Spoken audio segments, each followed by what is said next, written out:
Welcome back, Hip Politics Podcast listeners, Hip Politics Podcast family. We've got another one. 2025, we're into season 4.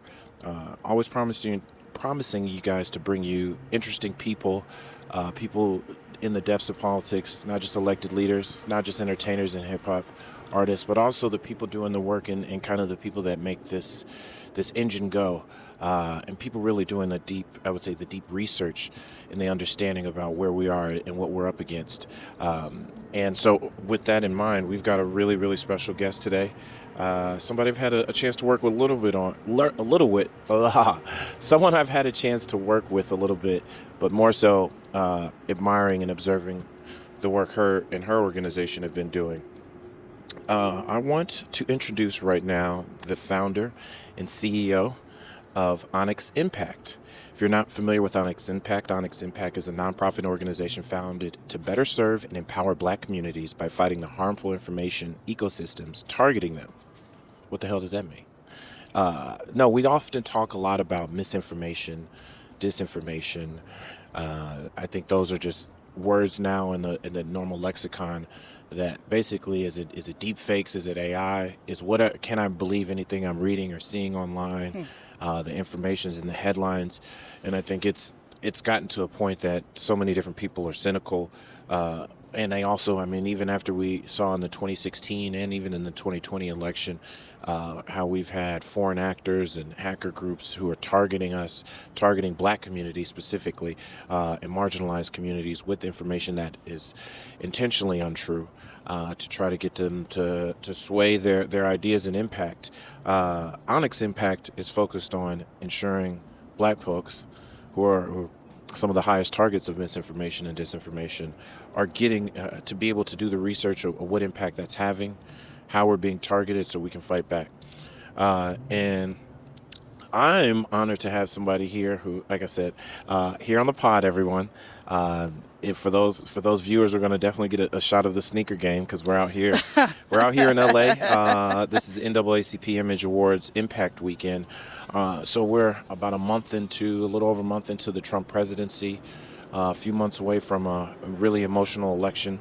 But so this is, I think, no time like any other to talk to Esosa Osa. Like I said, the founder and CEO of Onyx Impact. She's got a deep career as a former deputy executive director of Fair Fight Action. But we want to dive in today. I want to talk about why Onyx. Yeah. I think you guys burst on the scene with some of your what I say one of the most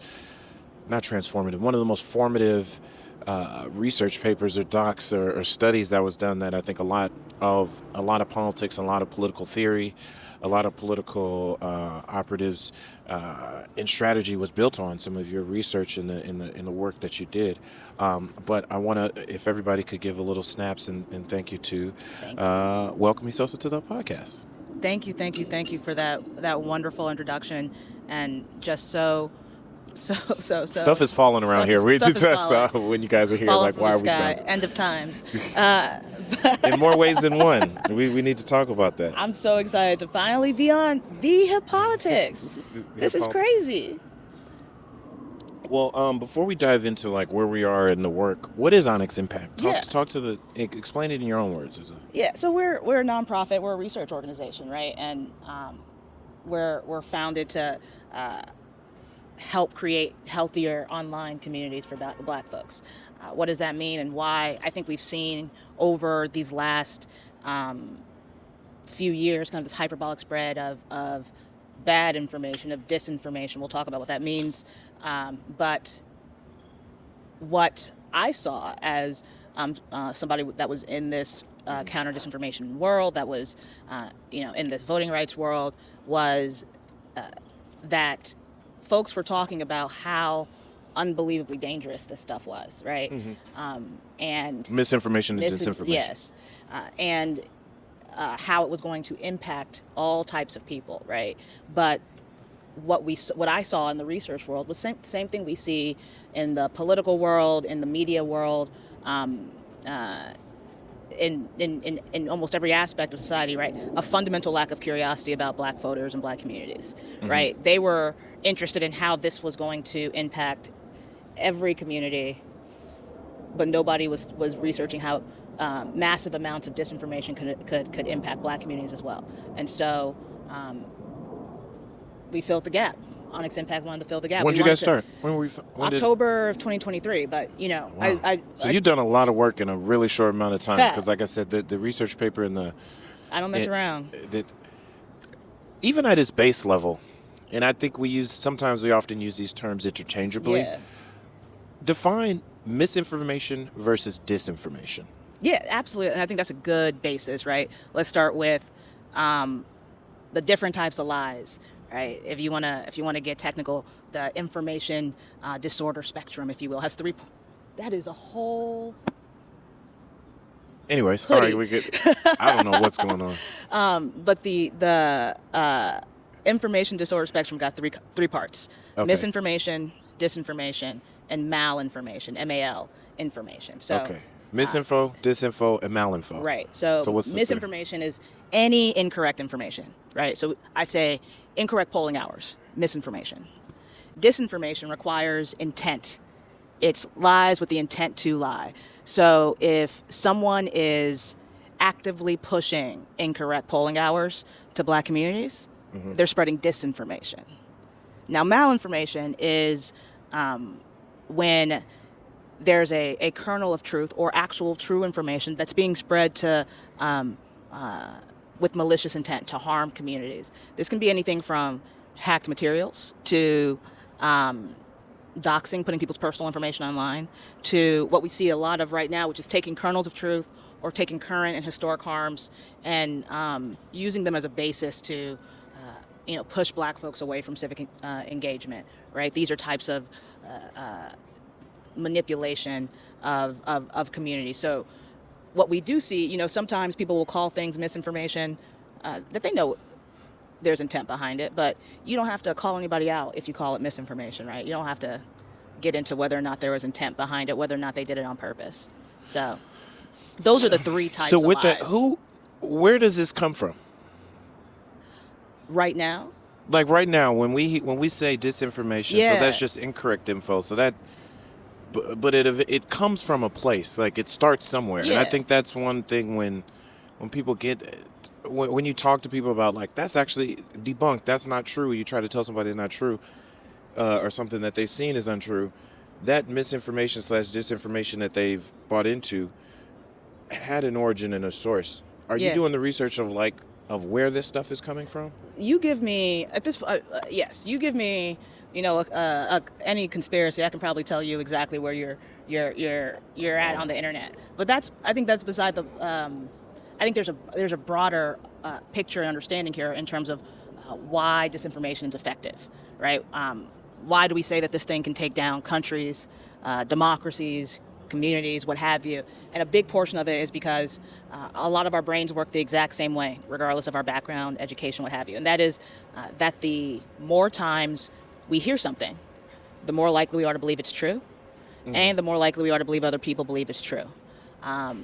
So repetition equals truth for our brains. Like that's how we teach little kids things. That's still how our brains work. And because our brains work in this way, fundamentally dependent on repetition, right?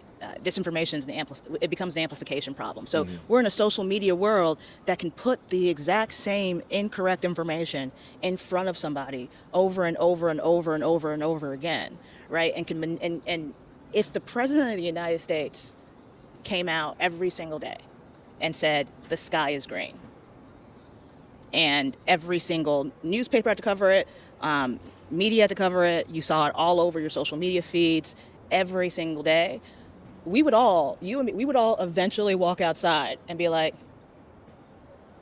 I'm pretty sure the sky is blue, but like maybe it's not. Maybe there's something here. Exactly. So that's how that's why this current moment is so dangerous, because social media has just created the hyperbolic spread of good information and bad information. But we can convince people of things that are not true so much more quickly than we were able to in the past.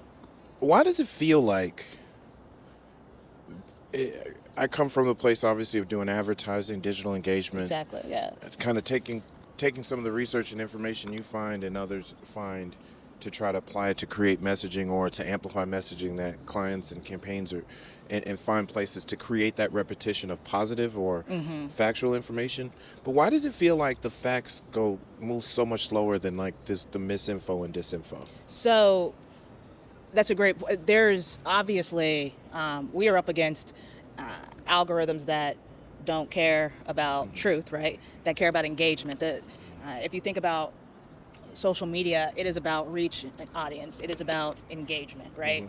And so what is going to get the most engagement is often the most provocative, um, uh, emotionally driven stuff. And one of the things that we always talk about is like, if you see something online that elicits a very strong negative reaction, like emotion immediately, that's when you just need to kind of stop and pause and make sure it's true. Because that is the easiest way to spread incorrect information. That's one of the things we tell people You're to basically watch saying out like if for. something is like really makes you mad, that's actually the point. It wants the stuff that makes you the maddest or the most Can spread the fastest. can spread the fastest because the algorithms are set to set. Is it because you react to it, or is Yes. like it's the react? So it's really what's spreading it is the reaction. And the ability to make those things, um, that those things are the things that are going to cause the most engagement, the most outrage, right? Disinformation needs fear, and outrage to spread oftentimes. And so if you can create environments of fear, if you can tell somebody that these specific people are out to get you, and you can increase the level of fear in a community, it's very easy then to spread lies in that community, right? So social media makes all of this, um, many factors worse.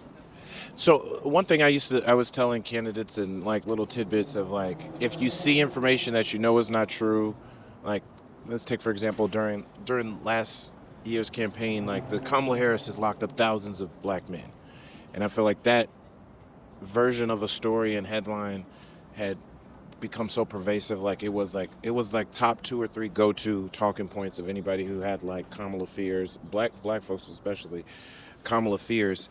And I would always say that what I would tell people was like, whatever you do, do not engage with this content. Don't post it, don't like it, don't share it, because even if you're trying to share it with somebody to say like, look at this wrong information, You're it's still actually you're uplifting. uplifting that information, so it tells the algorithms, it tells whatever social media site or place like, oh, you want to see more of this, so here I'll send this to more people, or this is a popular post, let me show it to more feeds. Yeah. Is that right?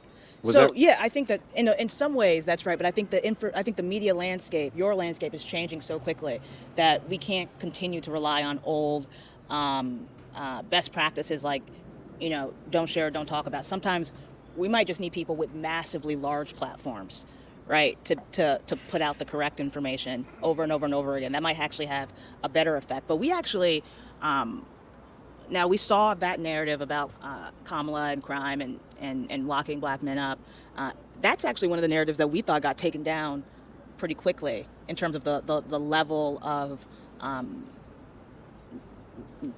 noise, or the level of talk about that get taken down very quickly by people with large platforms continuing to post the actual correct information, and without starting it off with, I know you've heard Kamala has locked up a lot. You can't start with with a lie. You always got to start with the truth. Here is what is true. I know you've heard this, but again, here is what is true. oh, structure it that way. It's Don't called a don't truth don't it sandwich. Yeah. True Seven. Here's true. You probably heard this, but this is true again. The It's funny you say that was taken down. Maybe online. I find a lot of things are debunked online, but that doesn't mean it's actually been pervasive in society.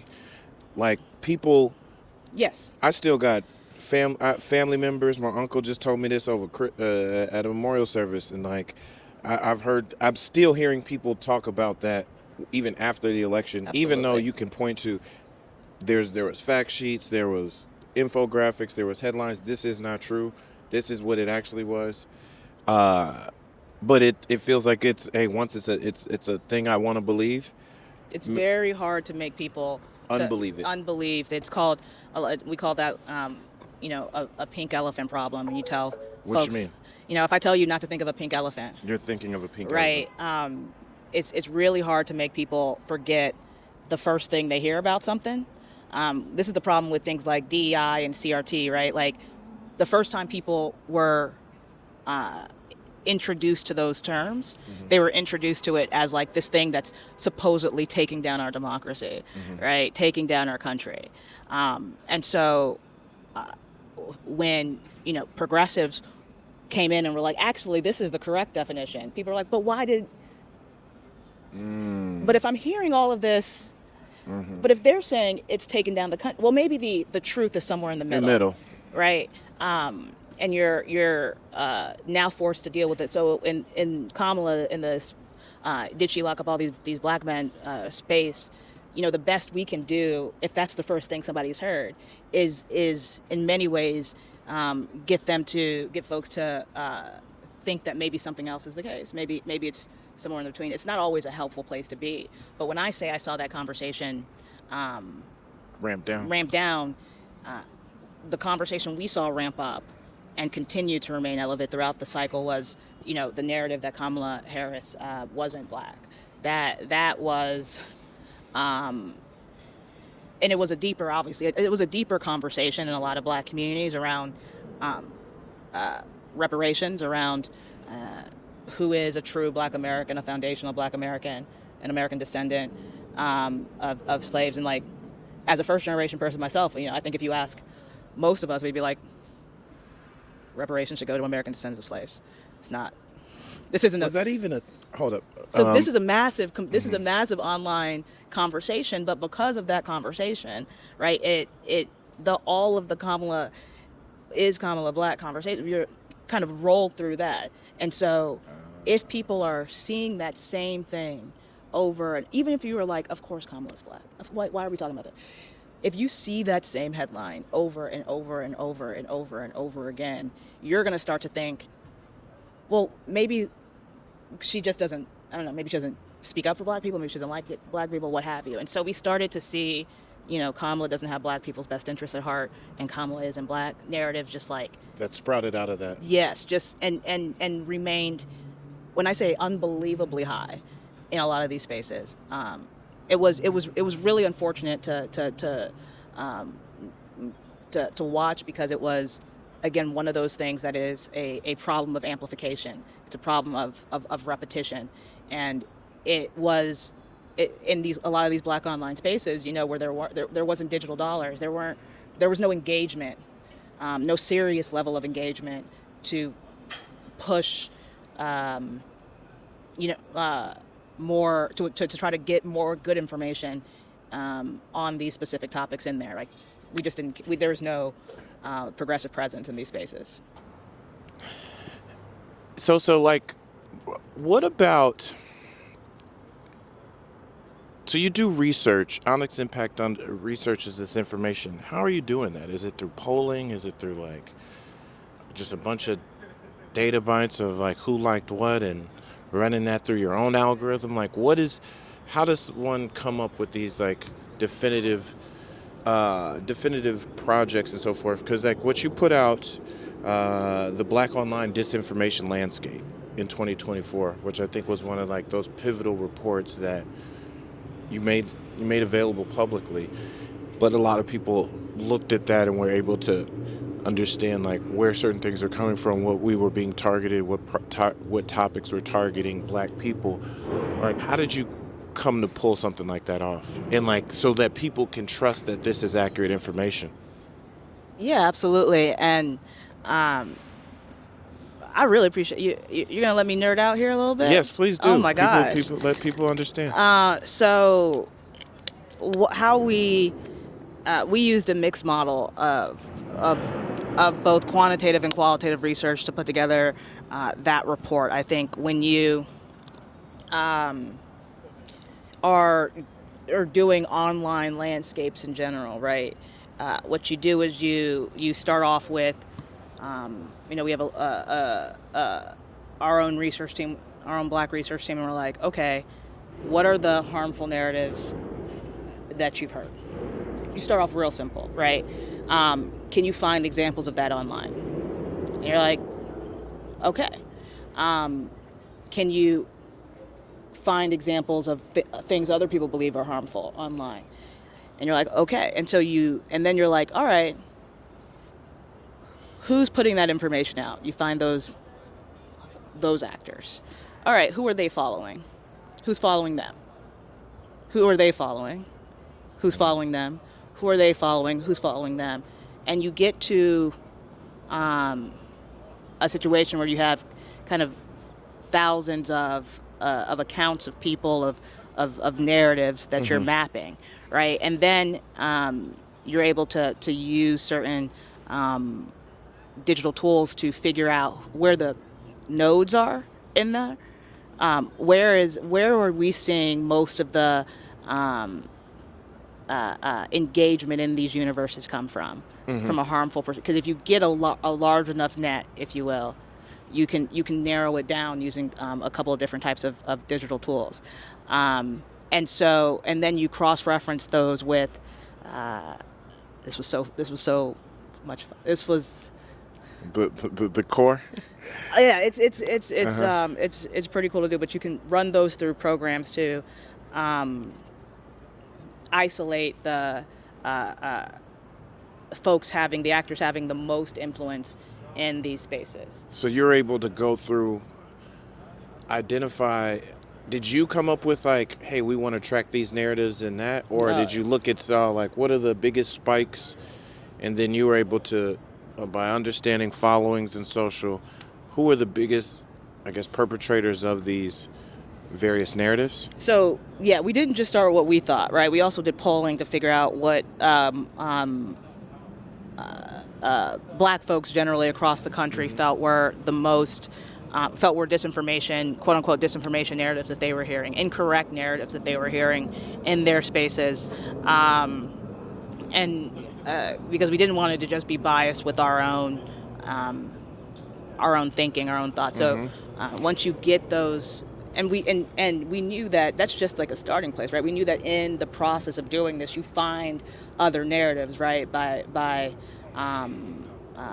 product of how large your initial basis is. But then you start doing what's called kind of ethnographic research with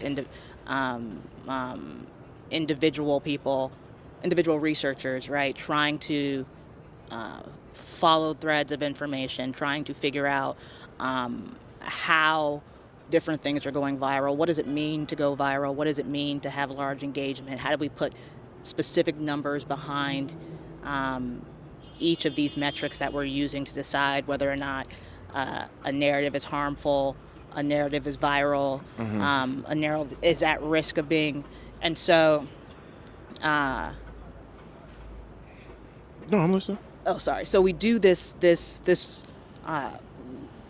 really awesome detailed mix of ethnographic research with digital programs that we are able to run things through with, and then we get to an initial draft of a map of what this landscape can look like, and then we have to test that map. We have to see if that map is real or not, right? And so that's a whole nother level of focus groups with Black folks across the country and to see what we're missing, what we're getting right. Is this correct? Do we need to change or flip things? So we had kind of Black focus groups be able to back up what we were seeing in our own media landscape, right? And so what that does, once you have, and this is not just how this particular landscape is done. This is how a lot of different media landscapes are done. But once you have that initial basis, and you know the narratives, the actors, the spaces, what have you, you can start doing daily monitoring of those places. You've answered the fundamental research question, like who all over there, right? Who all over there?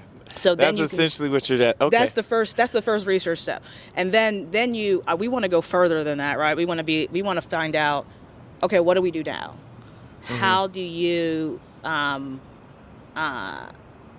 fight back against these narratives? How do you make sure that people are getting their a good mix of good information along with whatever they may be saying, and are able to make informed decisions for themselves as a result. So that was we put out not just that landscape. No, you're fine. But the strategic guidance, and one of our major pieces of guidance was like, we have got to engage with just Black online community, especially what we called gateway influencers, far more. What's a gateway influencer? Yeah, so that is like, these are authentic Black news, culture, very large platforms that have built a lot of trust, right? And with very large audiences that may at certain points want to talk about some of these narratives. What's an example on of their one? show? So like, are you talking about whether or not Kamala Harris is Black? No, what's an example of like a gateway influencer? Yeah, like the Breakfast Club, right? They have an unbelievably large media presence in Black online spaces. When we're doing focus groups of Black folks across the country, in 7 different focus groups, they came up on their own with the Breakfast Club of like where they get their news and information from, right? So that's an incredibly powerful and important platform, and so what they say on it matters. And I think, as you know, there's like people in politics that are like, I don't like what XYZ person says, so I'm not going to go on their show, right? Like that's a fundamentally stupid way to engage with this You got to go in this day and age. Right? I always tell people you've got to go where people are. Like, you've got to go where people people are not going to search for you, and like just because you decided to do 1 or 2 things, then that means that the box is checked and you've reached exactly to that point. And I'm going to do a follow up. I guess there is like, where do you think the Kamala Harris campaign fucked up in terms of like gateway influencers that they may or may not have like engaged with? Oh, I think this is a great question. I actually, and to the second is, what influencers did Donald Trump engage with that you think helped him? So you trying to get me in trouble? So I'm not trying to get you anywhere. I'm curious. You got the info. I actually think that that Kamala Harris did a decent job in trying to engage these Black online spaces. What we saw prior to Kamala Harris being at the top of the ticket was a vacuum. A absolute vacuum of anyone trying to engage in these spaces in any kind of legitimate, consistent way. So you mean like more during the Joe Biden time? Yes, like I'm talking Joe Biden not being like what are the Black podcasts that you're on, the Black radio shows you're on, the Black YouTube shows, influencers you're engaged, like the whole online ecosystem. How are you engaging with them consistently? There was no strategic plan for that. At least not that we saw in our monitoring, almost at all. And that vacuum allowed a ton of bad narratives to be, and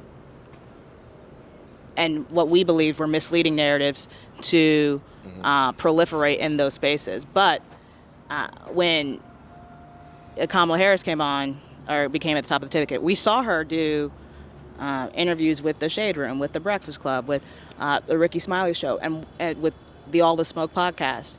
And even that little bit of work, right? What did that mean? That meant that a lot of, if you were highly skeptical of Kamala Harris, right? If you were like, weren't sure whether or not you were going to vote for her or what have you, you were still kind of forced to talk about the fact that she did an interview on the Shade Room.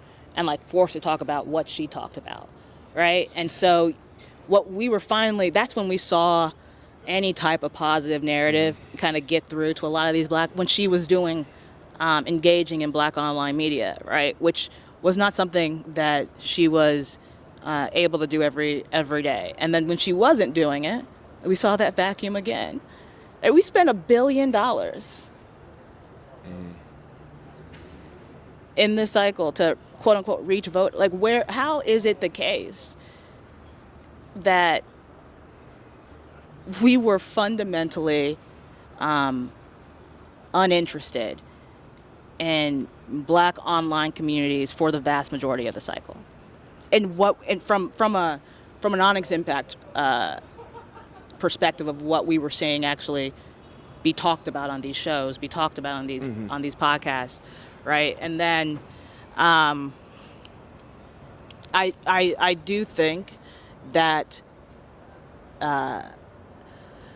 for, in many ways, that the Trump campaign did a better job of it, and I'll stop it. I'll keep it at that. I have a question. Where you're targeting misinformation and disinformation, and like you said, and malinformation. Trump, and there's a shit ton of stuff he talks about in terms of like, I'm gonna do better for black people, and this is what I'm. Even in the last campaign, 2020, is like in 2016, like it hasn't been working for you before. Why won't this work? You might as well try me out.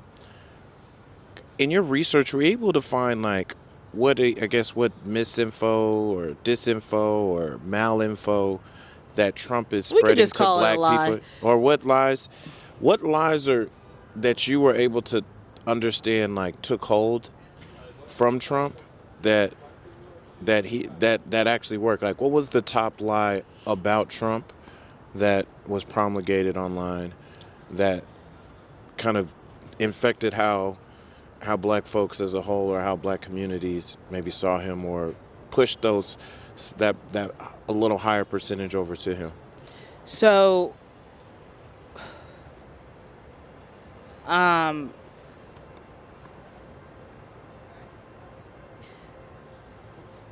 we were, I would say that some of this research, some of the polling, right, that we've seen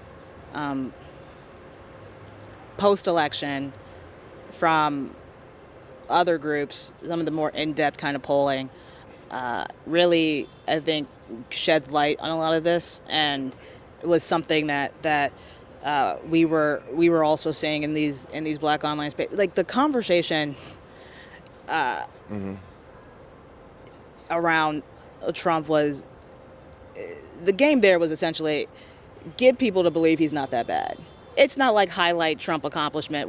It's just like get a lot of it was just like get folks to believe that it's not going to be that bad. It's not going to be, exactly. It was like, and a lot of that was like talking about, you know, how harmful, in a misleading way, stuff was under the Biden administration. Like, we saw an ad play on BET, Black and Entertainment Television, not black owned, but that had a bunch of young black folks talking about how much they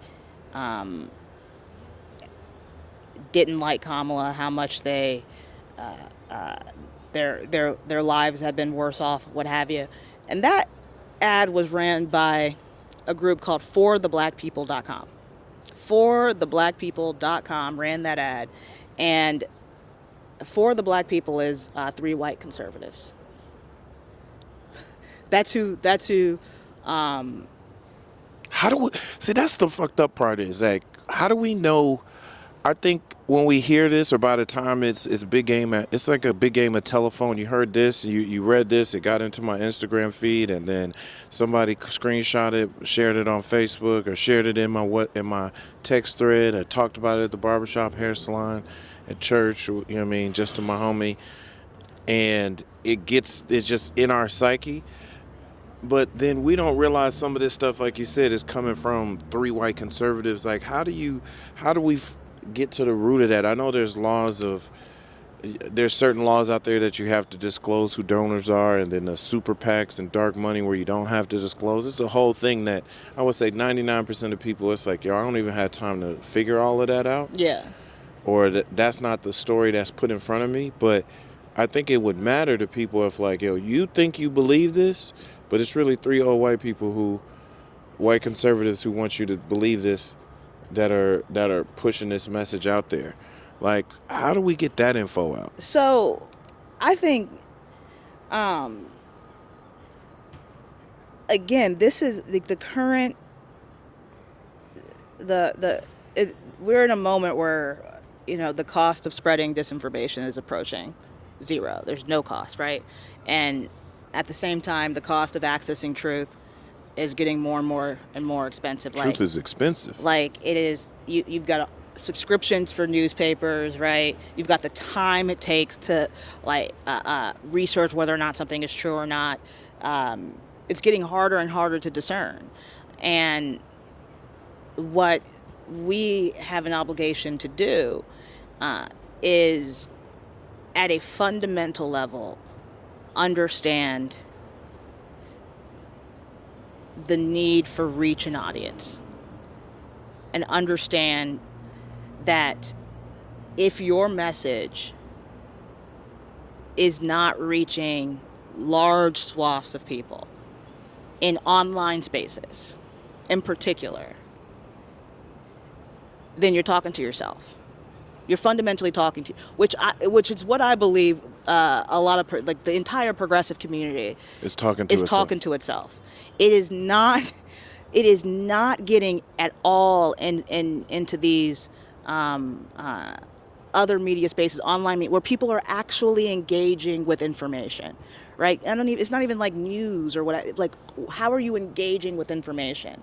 If you look at the top, I think 200 slightly kind of political podcasts, YouTube shows, Rumble, like all of these types of things. Things that have a more progressive slant right now, there's about 120 million subscribers. 120 million. It's fine. Things that have a bit more conservative slant, it's got about 825 million subscribers. So this is globally? Yeah. Or this is like people subscribe to multiple things? Is that how you get to 825? Yeah. But wow. That means that we're not reaching as massive an audience. That's what, but 6-7 times. It's not even bigger. That we're losing. We're not playing the same game. We're not playing the same. We are losing a information war that we don't even know is going on. And so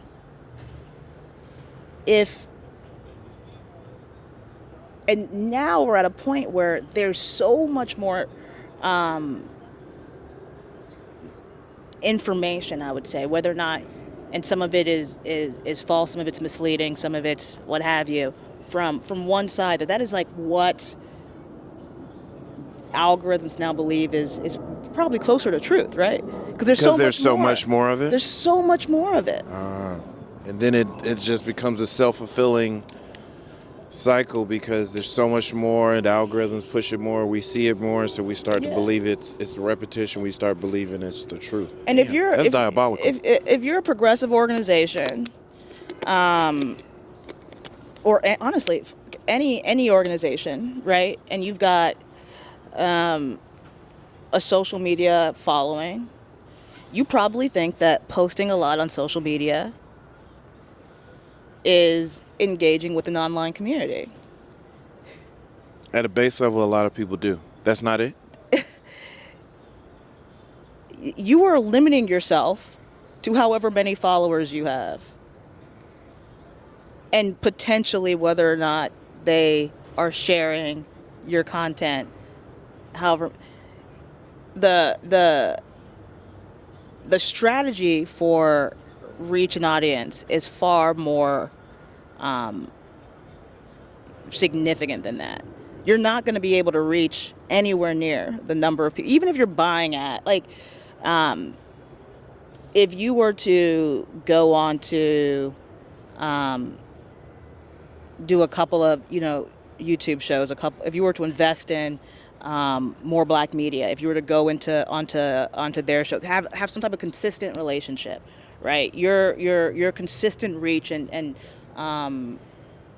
ability to just get your in many ways point of view across is going to be significantly harder or easier and larger, more prevalent, because like digital ads, if are fundament are just not going to be the way of the future. They're fundamentally digital ads and TV ads. I don't even know who watches TV, but like let's talk about digital ads. In many ways, they're an interruption of consuming content, right? So it needs to be in the content. It It's doesn't gotta need be. to. It's not in the ads. It's in the content. It's in the content, 100%. I would say the real. So that means the real ad is just taking pieces of content and turning that into things that you push. Is that what? Is that what I'm hearing? Yeah, 100%. Is that what the research? Is that what the research shows, or is that it feels right to say that? It feels right. Is that what the research shows? That the content is what's creating more and more of the actual content that we are then turning into things that are pushed further. Is that how you fight back against the misinfo, disinfo? I think if you want to specifically talk about what the research shows, I think the research shows that there are limits to the effectiveness of digital ads and interruption based ads. And the research shows that persuasion and malicious persuasion, manipulation, both have a kind of fundamentally similar basis. That is repetition. How many times can you get your message? This is like, in many ways, this is fundamental political stuff, right? It's fundamental marketing. Right, exactly. How many times can you get your message in front of people? And I say we as like on a personally kind of progressive front, but like are just completely missing the mark of what that looks like today versus what that looked like 5 years ago versus what that looked like 10 years ago. Like, old, tired, sorry strategies are not working. So to that point, because like we're in a time now, like Trump's ain't been in office that long, and it looks like if you read online and you read the newspapers and you see some of the stuff that the Doge, the Elon Musk, I'm getting tens of thousands of federal employees to go away. But I'm buying $400-500 million worth of Tesla trucks. Ain't that something? I am. I think black people are I've started seeing stats about how black people are going to be disproportionately impacted by the cuts in the federal government because we have in our communities we're like the federal government and government jobs, federal and state government jobs are disproportionately one of our like strongest sectors for black people in terms of like highest paying across the country.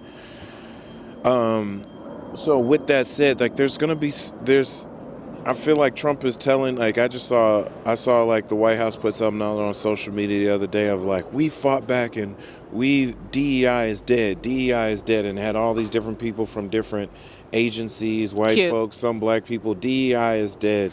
And then you had his Black History Month where he's got the Boosies and the Kodak Blacks and Tiger Woods and folks in there, like, it's a lot. Because he's shown that image. All this is coming to show black people. He's going to continue to say things are good. I'm doing this is what he's done before. I'm doing the best ever. Look at how much I've saved you. And if you keep saying that, if you're saying it's factually untrue, but if you keep saying it, that's a form of disinformation and malinformation that is being used per your thing. How do we fight back against that, because if it's like, if he's got 3-4 more years to do this, I mean, he can't run again. I know he might try to change that, but he can't run again. But whoever, whether it's J.D. Vance, whoever piggybacks off of the work he's been doing of, look at all these great things that have been happening that he's just been lying about so consistently with a straight face. How do we fight back about that? Like, where's the future? If it's not in ads, it's not in interruption-based ads, it can't just be, let's find the Breakfast Club and like get them to be our main news source. You don't like, think that the Breakfast Club is gonna save us? No. Fair. Do you? No. Oh my God. I think we should engage with them. Yeah, I think we should invest in Black media. I think that I'm not to throw another term at you in this conversation, but what we're dealing with right now is not just a bunch of individual lies or misleading narratives, what have you. We're dealing with the systematic spreading of these misleading information from a government entity for the purpose of pushing a specific point of view. That is the exact definition of, that's propaganda, right? We're dealing with, when you get the systematic spread of disinformation, of misinformation, you're now dealing with state-sponsored propaganda. It's a much larger issue to deal with, and we're seeing the effects of that, right? One of the more immediate effects that you tend to see is like a freeze, like a civic freeze almost. There's so much happening. I don't know what's true. There's so much happening. I can't do anything about it. Like I'm just gonna stop, right? Because there's this overwhelming amount of information coming at you nonstop, and so we're in a position where we're in a situation where we've got to deal with what's likely to be a lot of disengagement, right? Because there's so much happening. A lot of people just checking out because it's like it's too much to. Yeah, and there's a decipher. manipulation component of this too, right? Like, if I see a headline that, there's some type of, that they found bird flu somewhere in, I don't know, New York or something. I see that headline, I'm like, man, that sucks. If I see that same headline 20 times on my Instagram feed, I'm like, oh, I'm dying, right? And so if that is happening for every single piece of news that comes out, you're not only seeing that news, you're seeing it 10, 20, 30 times in a day. You're seeing the people react to that same piece of news, the reactions to the reactions, right? That is crippling. That is a crippling way to intake news, a very unhealthy way to take in news. And so we've got to, one, recognize that is what's happening. Recognize that 42% of online social traffic are bad bots, what are called bad bots, that are in comment sections and creating fake news articles. 42%. Can you say that again? Say that again. 42%. No, 42%. Say that. Online. Online social traffic, online conversation are bad bots, manipulative bots that are in comment sections and creating fake news headlines. This is not an Onyx Impact statistic. 42%. Yeah, it's a company. It's a company called Invictus that does all of this type of business-related understanding of what's happening from a marketing. So that's like the comment sections, the likes, the shares, the views. It kind of goes into that dead internet theory that like half the internet is actually just bots and algorithms that are talking to each other. So and people are observing and look, it's hard to tell. It's hard to tell a person. I love a good conspiracy, right? But that should fundamentally change how we all view online conversations, right? And if people don't know that, then our realities are being unfairly manipulated by a social media algorithm, right? What we believe to be true, what we believe to be what people are talking about, what we believe to be the news of the day.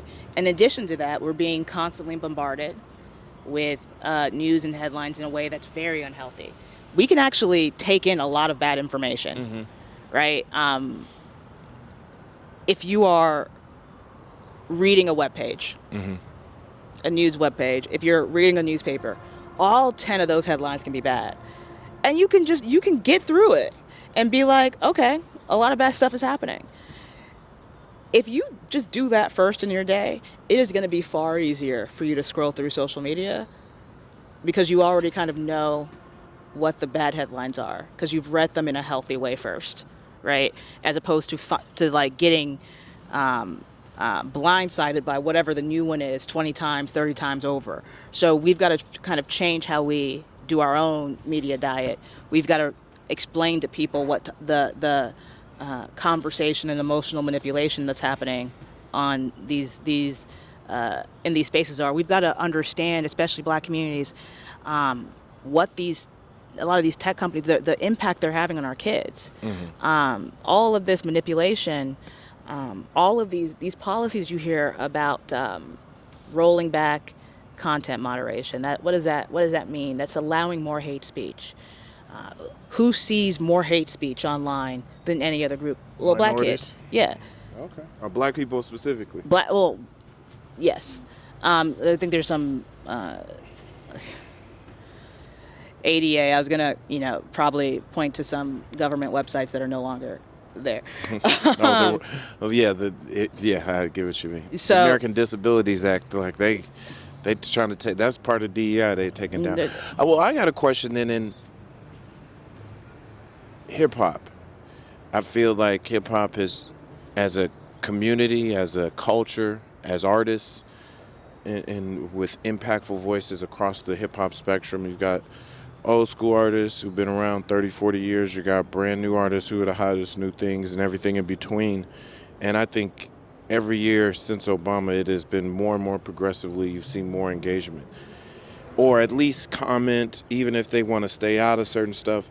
What do you think hip hop's role is in terms of like making sure this right information is out there in these platforms? Because I think now, never before did we see, until this election, so many hip hop artists, specifically Black hip hop artists, I feel like stand up on the side of a Republican, a major Republican. Like it's not that there aren't probably Black rappers who are Republicans, but now the vocalness of it Yeah. and how their clips and things that they're saying, from the Snoop Dogs to the Waka Flockas to the Boosies and the Kodaks, the Lil Waynes, all these other folks, the Baby, all these people who are taking some of this information, and I think, I don't want to say being used, but in my mind, they're mega amplifiers. They're some of those They're gateway influencers you talked about, which are not necessarily, I want to be clear, not bad.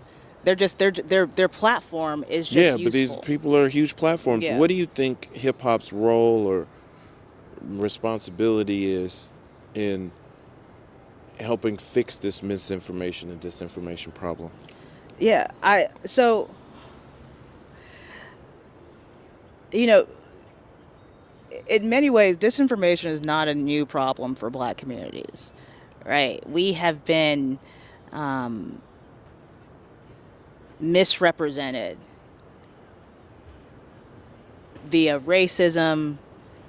We have been told that we're not smart enough, we're too violent, we're too, like, all types of horrible narratives have been spread about Black folks for generations, and we've seen Black news, we've seen Black media, Black culture stand up against it, right? Tell different narratives, tell different stories. We've seen hip hop do that in very effective ways for a very long time, and so I think when we're talking about this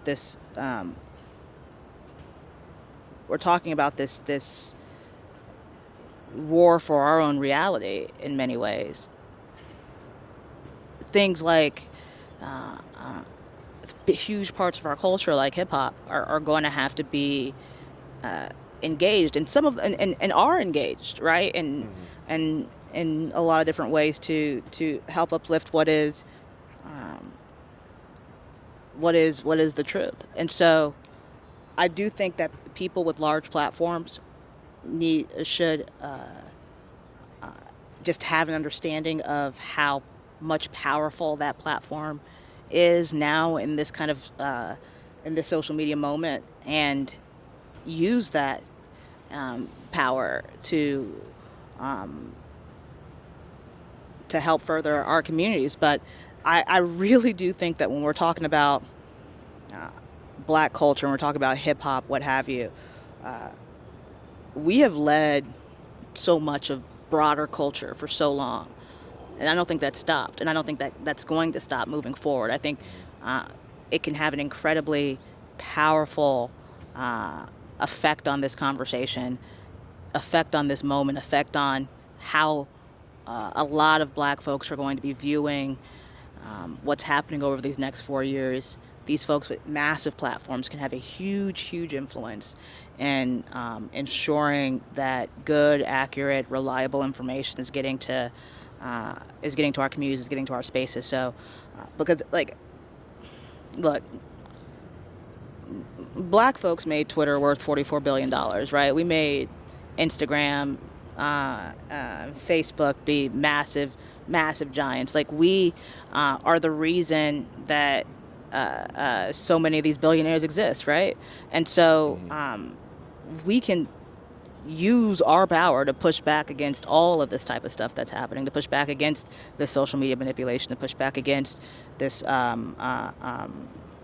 emotional manipulation, and move towards healthier online uh, uh, communities for black people.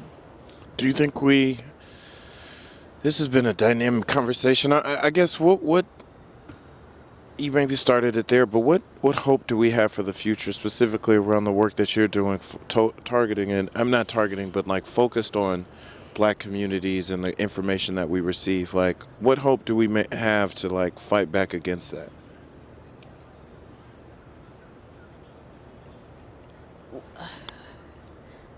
One of the things that we say at Onyx Impact is that disinformation is as old as white supremacy, right? And it's been used for generations to try to divide, distract, and deter us from our power, right? And we've been able to, by coming together, using our collective power, using our own voices, been able to push back against that over and over and over and over and over again.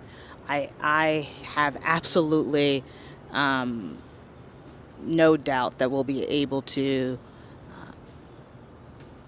meet this moment. You will never see me underestimate black people. I think as we just got to arm ourselves with the right resources, the right information, and be able to kind of continuously educate our community about what's happening, and tools that they can use to fight back. So tell people where they can find you, find out about your work at Onyx Impact. Yeah, absolutely. So you can go to onyximpact.org to check out the report that the landscape that we put out, the initial part of our research. You can follow us online. You follow me online at Esosa, Esosa _Osa 1. And then you can follow Onyx Impact on most social media platforms at The Onyx Impact I believe our handle across everything. The Onyx Impact. Okay, all right. Well, Esosa, thanks. You dropped a lot of information. Like I said, the Onyx Impact and the work you're doing and your team is doing is so vital. I mean, it's so much deeper than rap, as they say. The data, I think those data conversations to really analyze what's out there.